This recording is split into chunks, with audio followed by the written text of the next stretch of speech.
فاسألوا أهل الذكر إن كنتم لا تعلمون. بالصواب. ایک اور سائل ہے محمد احمد، اس کا سوال یہ ہے کہ کانے کے دوران باتیں کرنا کیسا ہے؟ وہ فرماتے ہیں کہ ہم نے سنا ہے بہت سارے لوگوں سے کہ کانے کے دوران باتیں نہیں کرنی چاہیے، اس سے رزق سے بے برکتی ختم ہو جاتی ہے. کیا یہ بات صحیح ہے یا نہیں؟ تو مختصراً جواب یہ ہے کہ کانے کے دوران باتیں کرنا یہ ممنوع نہیں ہے، احادیث میں اس کے بارے میں کوئی ممانعت نہیں آئی ہے، لیکن ایسے باتیں کرنی چاہیے جس کا کوئی فائدہ ہو.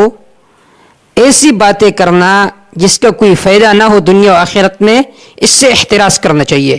باقی فی نفسی باتیں کرنا کانے کے دوران یہ جائز ہے، کیونکہ صحیح بخاری میں آتا ہے عن ابی ہریرہ رضی اللہ تعالیٰ عنہ، ابو ہریرہ رضی اللہ تعالیٰ عنہ سے روایت ہے کہ انہوں نے فرمایا ایک مرتبہ آپ صلی اللہ علیہ وسلم کے پاس گوشت لایا گیا، اور آپ صلی اللہ علیہ وسلم کو بکری کے گوشت میں اس کا جو شانہ تھا وہ بہت زیادہ پسندیدہ تھا.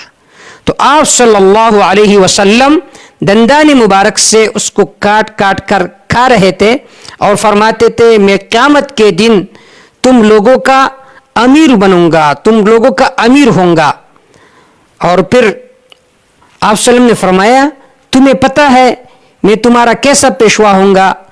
اور پھر آپ صلی اللہ علیہ وسلم نے وہ طویل حدیث بیان فرمائی جو کہ دوسری کتب میں ذکر ہے، شفاعت کی جو طویل حدیث ہے کہ آپ صلی اللہ علیہ وسلم نے فرمایا کہ مجھے اجازت دی جائے گی اور پھر میں سجدہ کر لوں گا اور اللہ سے وہ کچھ مانگوں گا جو مجھے ابھی معلوم نہیں ہے. تو اب دیکھیے آپ صلی اللہ علیہ وسلم کانا تناول فرما رہے تھے لیکن ساتھ ساتھ باتیں بھی فرما رہے تھے. تو اس سے معلوم ہوا کہ باتیں کرنا، اچھی باتیں کرنا کانے کے دوران یہ جائز ہے، یہ کوئی گناہ کا کام نہیں ہے.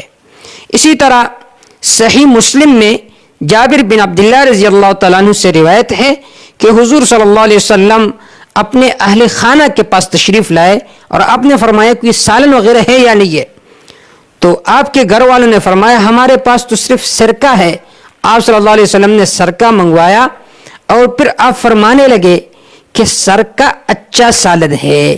اب دیکھیے آپ صلی اللہ علیہ وسلم کانا تناول فرما رہے ہیں لیکن اس کے ساتھ باتیں بھی بیان فرما رہے ہیں. تو اس سے معلوم ہوا کہ مطلقاً باتیں کرنا یہ ممنوع نہیں ہے، اچھی باتیں کرنا اس کی گنجائش ہے شریعت میں. واللہ تعالی اعلم بالصواب.